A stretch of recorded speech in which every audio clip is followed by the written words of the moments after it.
বাবা লোকনাথকে কেন বলা হয় শিবলোকনাথ? কিছু রহস্যজনক অজানা পৌরাণিক তথ্য আমরা অনেকেই জানি না।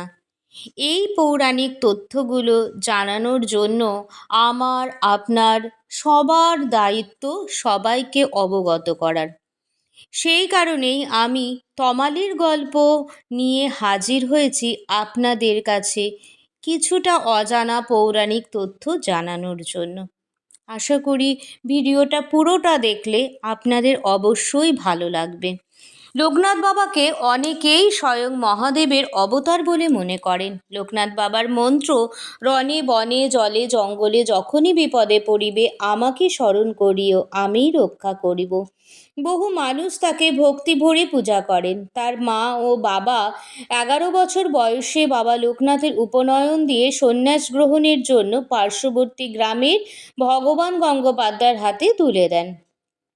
গুরু ভগবান গঙ্গোপাধ্যায়ের আদেশ অনুযায়ী বিভিন্ন স্থানে যোগ সাধনা ও ব্রত করে ব্রহ্মজ্ঞান লাভ করেন লোকনাথ। এবার আসা যাক, বাবা লোকনাথ থেকে শিবলোকনাথ বলা হয় কেন বা কবে হয়েছে শিবলোকনাথ? নানান ব্রত পালন ও কঠোর তপস্যার জন্য হিমালয়ে চলে যান লোকনাথ এবং তার গুরু। চারিদিকে বরফ দেখে গুহার মধ্যে সাধনায় বসেন গুরু ভগবান গঙ্গোপাধ্যায়। কিন্তু লোকনাথ নিজের সাধনার জন্য গুহাকে বেছে না নিয়ে খোলা আকাশের নিচে বরফের চাদরের ওপর ধ্যানমগ্ন হন। মাসের পর মাস ধরে ধ্যানমগ্ন থাকেন তিনি। এ সময় তার শরীর ও বরফ দিয়ে ঢেকে যেতে থাকে। এসবই গুহা থেকে দেখেন গুরু ভগবান গঙ্গোপাধ্যায়। লোকনাথ অনুগামীদের মতে এই বরফ 90 বার গলে জল হয়েছে, আবার জমেছে গায়ে।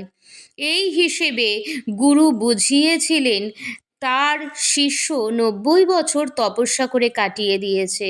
এর পরের ঘটনায় সকলেই চমকে উঠবেন। আর এই পরের ঘটনা আপনাদের জানানোর জন্য আমার পুরো ভিডিওটা দয়া করে আপনারা একটু দেখুন। এক সকালে ভোরের সূর্যের প্রথম আলো বাবা লোকনাথের আসনে এসে পড়ে। কিন্তু গুরু দেখেন যে সেই আসনে তার প্রিয় শিষ্য লোকনাথ বসে নেই। সেখানে অধিষ্ঠিত স্বয়ং দেবাদিদেব মহাদেব।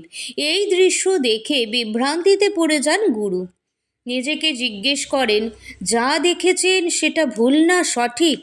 এরপরই গুহা ছেড়ে বেরিয়ে আসেন তিনি। দেখেন সেখানে লোকনাথই বসে আছেন। চোখের পলক ফেলতে না ফেলতেই আবার সেখানে মহাদেবকে দেখেন। গুরু বুঝতে পারেন যে কঠোর তপস্যার ফলে অবশেষে সিদ্ধি লাভ করেছেন লোকনাথ। এরপরই লোকমুখে শিব লোকনাথের কাহিনী প্রচারিত হয়। আর একটা কাহিনী শুনে আপনারা অবাক হয়ে যাবেন। বাড়িতে প্রথমে সকলে লোকনাথকে খুব ব্যঙ্গ বিদ্রূপ করত, কিন্তু একটি ঘটনা সবার চোখ খুলে গেল। ঘটনাটি এই রকম: কয়েকজন ব্রাহ্মণ যজ্ঞোপবীত গ্রন্থি দিতে গিয়ে জট পাকিয়ে ফেলে, আর খুলতে পারছিলেন না। বাবা তখন গায়ত্রী মন্ত্র জপ করতেই ওই জট খুলে গিয়েছিল। এই ঘটনা আমাদের এই মন্ত্র যুগেও সত্য। আজকের জটিল জীবনযাত্রায় প্রতি মুহূর্তে মানুষের জীবনে জট পাকাচ্ছে, কিন্তু লোকনাথ মহানাম স্মরণে সেই জট খুলে যাচ্ছে।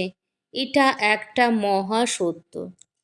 আজকের ভিডিওটা থেকে আপনাদের কাছে আমি কিছুটা অজানা তথ্য লোকনাথের ব্যাপারে জানাতে পেরেছি আশা করি। যদি ভিডিওটা ভালো লেগে থাকে তাহলে সাবস্ক্রাইব করার অনুরোধ রইল। লাইক কমেন্ট করতেও দয়া করে ভুলবেন না। আর আমার পাশে থাকার জন্য এবং ভিডিওটা সমস্তটা পুরোপুরি দেখার জন্য অনেক ধন্যবাদ। এই রকমই বিভিন্ন রকম পৌরাণিক ঘটনা, সত্য ঘটনা, অজানা সত্য ঘটনা জানানোর জন্য আমি আমার চ্যানেল তমালির গল্প নিয়ে হাজির হব প্রত্যেক সপ্তাহে 3 দিন। আজকের মতন এইটুকুই। অনেক ধন্যবাদ।